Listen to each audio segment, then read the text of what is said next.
নমস্কার, নন্দাস কিচেনে আপনাদের সকলকে স্বাগত। আশা করছি আপনারা সকলেই ভালো আছেন, সুস্থ আছেন।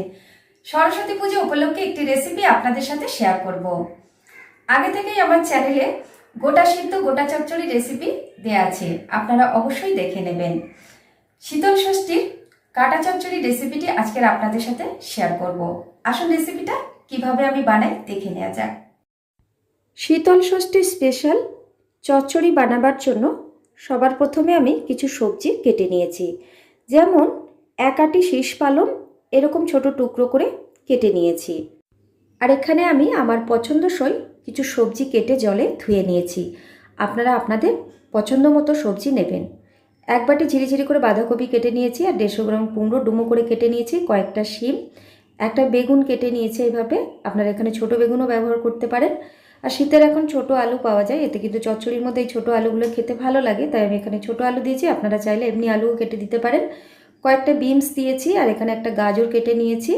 কড়াইশুঁটি দেখুন এরকম গোটা দিয়েছি, এটা চচ্চড়ির মধ্যে কিন্তু গোটায় দিলেই ভালো লাগে কড়াইশুঁটিটা। আর ঝালের জন্য আমি একটা বাটিতে 6-7টা কাঁচা লঙ্কা নিয়েছি। এবার গোটা মশলা ভেজে নেব।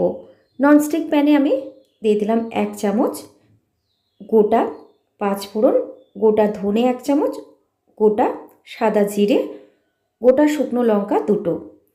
এবার নাড়াচাড়া দিয়ে হালকা কালারটা চেঞ্জ হওয়া পর্যন্ত ভেজে নেব। খুব বেশি লাল করে ভাজার দরকার হবে না, কালারটা চেঞ্জ হওয়া পর্যন্ত ভেজে নিয়েছি। দেখুন একটু কালারটা চেঞ্জ হয়ে গেছে। একটু ঠান্ডা করে নেব, তারপর মিক্সিং জারের মধ্যে দিয়ে গুঁড়ো করে নেব। আপনারা চাইলে শিলনোড়ায়ও গুঁড়ো করে নিতে পারেন। এবার মিক্সিং জারে ঢাকনা বন্ধ করে ঘুরিয়ে নেব। দেখুন গোটা ভাজা মশলাটা আমি গুঁড়ো করে নিয়েছি, এবার সাইড করে রেখে দেব। গ্যাস ওভেনে কড়াই চাপিয়ে দিলাম, কড়াই গরম হয়ে গেছে। 2 টেবিল চামচ সর্ষের তেল দিয়ে দিলাম। সর্ষের তেলেই কিন্তু এই চচ্চড়ি রান্নার টেস্টটা ভালো হয়। 1 চা চামচ 5 ফোড়ন দিয়ে দিলাম, একটা তেজপাতা কেটে দিলাম, 2টো শুকনো লঙ্কা। এবার ফোড়নটাকে আমি একটু নাড়াচাড়া দিয়ে ভেজে নেব 15 থেকে 20 সেকেন্ড মতো। ফোড়নটা ভেজে নেওয়া হয়ে গেছে, আর ফোড়ন থেকে সুন্দর একটা গন্ধ বেরোচ্ছে। চেরা কাঁচা লঙ্কাগুলো দিয়ে দিলাম। এবার একে একে ধুয়ে কেটে রাখা সবজি দিয়ে দেব। প্রথমে আমি আলু দিয়ে দিলাম। আলু প্রথমে আমি একটু ভেজে নিলাম। এবার বাকি যে সবজিগুলো কেটে ধুয়ে রাখা আছে একে একে দিয়ে দিচ্ছি। সবগুলো সবজি আমি দিয়ে দিয়েছি। এবার খুন্তি দিয়ে নাড়াচাড়া দিয়ে কিছুক্ষণ ভেজে নেব। প্রায় 3-4 মিনিট ধরে আমি সবজি ভেজে নিয়েছি। কেটে রাখা যে বাঁধাকপিটা ছিল এখন দিয়ে দিলাম। আগে থেকে সবজির সাথে দিয়ে যদি বাঁধাকপিটা ভাজা হতো তাহলে কিন্তু একদমই সবজির সাথে দেখা যেত না। যেহেতু পরিমাণে আমি অল্প দিয়েছি, সব সবজি আমি অল্প অল্প করে দিয়েছি যাতে সম পরিমাণে হয়। তবে যতটা আমার লাগবে আমি ততটাই এখানে ব্যবহার করেছি, আপনারাও কিন্তু সেই বুঝে সবজি নেবেন। এবার কেটে ধুয়ে রাখা শীষ পালং শাক দিয়ে দেব।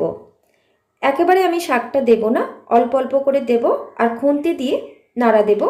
শাকটা হেজে গেলে কমে আসবে, বাকি যে শাকটা দিয়ে দেব। একেবারে যদি দিয়ে দিই খুন্তি দিয়ে নাড়তে চাড়তে অসুবিধা হবে, তাই শাকটা আমি 2-3 বারে দেব।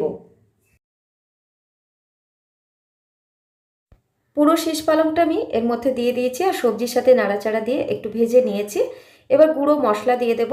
প্রথমে আমি পরিমাণ মতো গুঁড়ো হলুদ 1 চা চামচ দিয়ে দিলাম, ধনে গুঁড়ো 1 চা চামচ, জিরে গুঁড়ো 1 চা চামচ, লঙ্কার গুঁড়ো 1 চা চামচ দিয়ে দিলাম।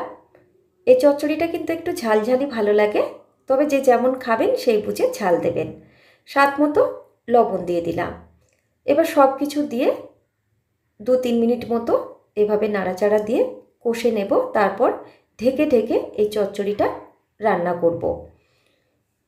গুঁড়ো মশলা দিয়ে 2-3 মিনিট কষে নিয়েছি। এবার ঢাকনা দিয়ে ঢেকে দিলাম। 2 মিনিট অন্তর অন্তর ঢাকনা খুলে ঢাকনা বন্ধ করে নেড়েচেড়ে দিতে হবে। খেয়াল রাখতে হবে চচ্চড়িটা কড়ার নিচে লেগে না যায়, তাহলে কিন্তু একটা পোড়া গন্ধ হয়ে যাবে। তাই বারে বারে খুলে খুলে এভাবে নেড়েচেড়ে দিতে হবে। ওভেনের ফ্লেমটাকে আপনারা হাই ফ্লেমে রাখবেন না, মিডিয়াম ফ্লেমে রাখবেন। আর দেখুন সবজি থেকে প্রচুর জল বেরিয়েছে, এই জলেই কিন্তু সবজিটা পুরোপুরি সেদ্ধ হয়ে যাবে। আমি এর মধ্যে আর কোনো রকম জল ব্যবহার করব না।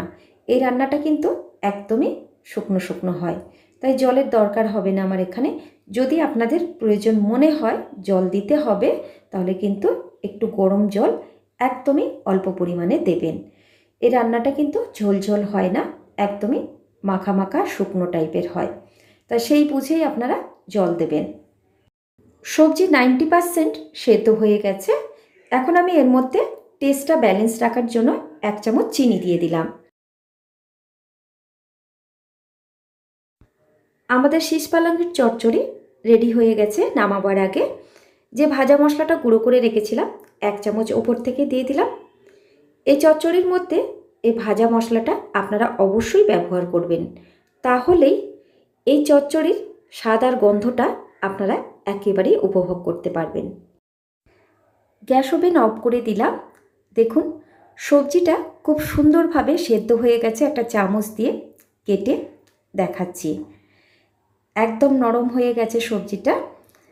আমি আজকের আপনাদের সাথে কাটা চচ্চড়ির রেসিপি শেয়ার করলাম। যাদের শীতল ষষ্ঠীর গোটা চচ্চড়ি বা গোটা সেদ্ধর নিয়ম নেই, তারা কিন্তু এইভাবে এই রেসিপিটা বানিয়ে খেতে পারেন। একটা প্লেটে আমি সার্ভ করলাম। শীতল ষষ্ঠীর রেসিপিটি যদি আপনাদের ভালো লাগে লাইক শেয়ার কমেন্ট করবেন, আর যারা প্রথমবার চ্যানেলটি দেখছেন চ্যানেলটিকে সাবস্ক্রাইব করে নেবেন।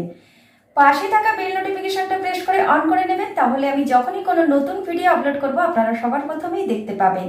আর যারা ফেসবুক পেজের ভিডিওটি দেখছেন পেজটিকে ফলো করে নেবেন। ভালো খান, সুস্থ থাকুন। ভিডিওটি দেখার জন্য অসংখ্য ধন্যবাদ।